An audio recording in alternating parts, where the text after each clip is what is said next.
আসসালামু আলাইকুম, welcome back to my channel আর এ রেসিপিজ। এখন চলছে কমলার সিজন। আমরা খুব সহজেই হাতের নাগালে কমলা পেয়ে যাচ্ছি। কমলা শরীরের জন্য অনেক ভালো। ছোট বাচ্চারা এই কমলাটা খেতে বেশি একটা লাইক করে না, বিচি খোসা এগুলোর জন্য তারা কমলাটা খেতে চায় না। তাই আজকে আপনাদের জন্য নিয়ে এসেছি খুব ঝটপট একটা কমলার জুস নিয়ে।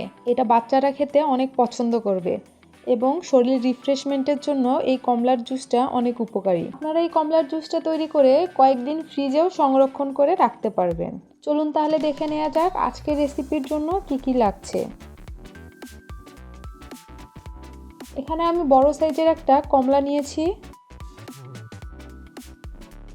এখন একটা ছুরির সাহায্যে কমলার দুই পাশটা আমি কেটে দু হাত দিয়ে খুব ভালোভাবে এর ছালগুলো ছাড়িয়ে নিব।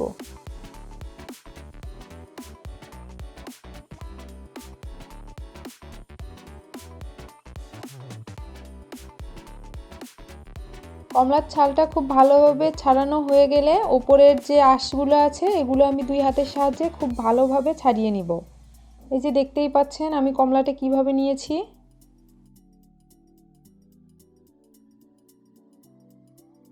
এখন আমি একটা ব্লেন্ডার নিয়েছি, এর মধ্যে আমি দিয়ে দিচ্ছি কেটে রাখা কমলাগুলো।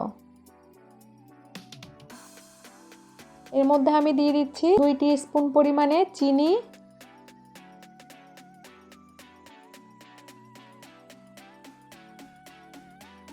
আর দিয়ে দিব স্বাদমতো লবণ। এখানে আমি একটা কমলা ইউজ করেছি, আপনারা চাইলে আপনাদের পরিমাণ অনুযায়ী কমলার পরিমাণটা বাড়িয়ে নিতে পারেন।